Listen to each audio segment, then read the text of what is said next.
Hi friends, ఆనాటి పురుషాధిక్య సమాజంలో నిర్భయంగా తమ గళాన్ని వినిపించిన స్త్రీ పాత్రలని చూస్తే వీరు అసలు ఆ కాలంలో పుట్టవలసిన వారు కాదు అనిపిస్తుంది. ఈ పాత్రలు మనకి నిర్భయంగా భావాన్ని వ్యక్తం చేయడాన్ని, ధైర్యం, విశ్వాసాన్ని, అంకిత భావాన్ని నేర్పుతాయి.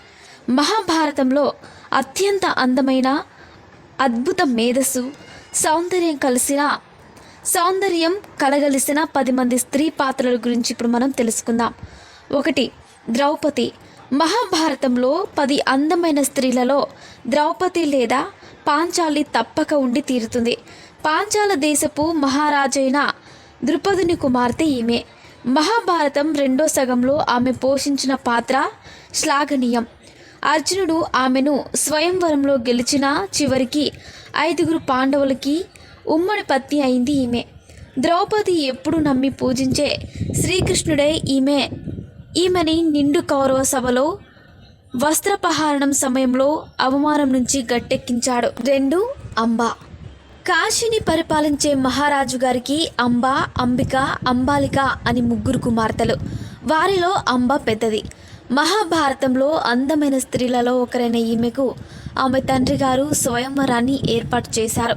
ఆ సమయంలో మహారాజు భారతదేశంలోని మహారాజులందరికీ ఆహ్వానాలు పంపి హస్తినపుర మహారాజుకి పంపడం మర్చిపోయాడు.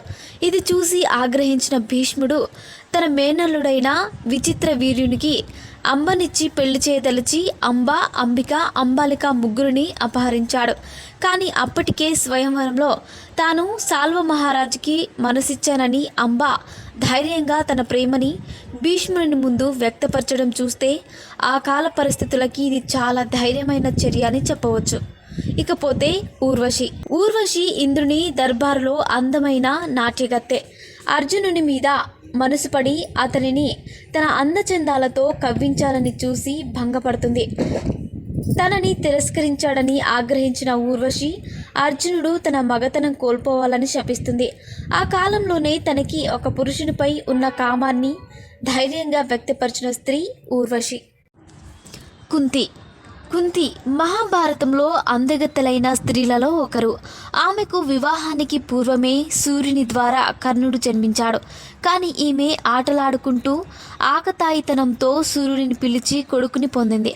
కానీ ఆ తర్వాత ఈ చర్య వల్ల తనకి తన కుటుంబానికి అప్రతిష్ట కలుగుతుందని భావించి ఆ పిల్లవాడిని ఒక బుట్టలో పెట్టి నదిలో విడిచిపెట్టేసింది. ఇకపోతే గంగ. శంతన మహారాజు మొదటి భార్య గంగ. ఈమె అందాన్ని చూసి మోహించిన శంతన మహారాజు తనని మనువాడాల్సిందిగా గంగని కోరతాడు. అయితే ఆమె 3 నిబంధనలతో శంతన మహారాజుని వివాహమాడుతుంది. అందులో మొదటి నిబంధన తను ఎక్కడి నుంచి వచ్చింది ఇలాంటి వివరాలేమీ మహారాజు అడగకూడదు. 2వది, తాను ఏమి చేసినా మహారాజు ఆమె చర్యలని అవి మంచివే అగుగాక లేదా చెడువే అగుగాక ఆమె చర్యలని మన్నించాలి. ఇక 3వ నిబంధన, పై రెండింటిలో ఏ ఒక్క దానిని మహారాజు అతిక్రమించినా ఆమె మహారాజుని వదిలి వెళ్ళిపోతుంది. ఇకపోతే ఉలూపి అందమైన నాగకన్య. ఈమె అర్జునుని మోహించి అతన్ని వివాహమాడాలని అనుకుంటుంది. కొన్ని లేపనాల ద్వారా అర్జునుని స్పృహ కోల్పోయేటట్లు చేసి అర్జునుని అపహరించి అప్పుడు తన మనసుని అర్జునికి తెలియజేసింది. సుభద్ర. బలరామ శ్రీకృష్ణుల సోదరి ఈమె. ఆమెను చూసి మోహించిన అర్జునుడు ఆమెను వివాహమాడాలని అనుకుంటాడు. బలరాముడు తన ప్రియ శిష్యుడైన దుర్యోధనునికి సుభద్రని ఇవ్వాలనుకుంటాడు.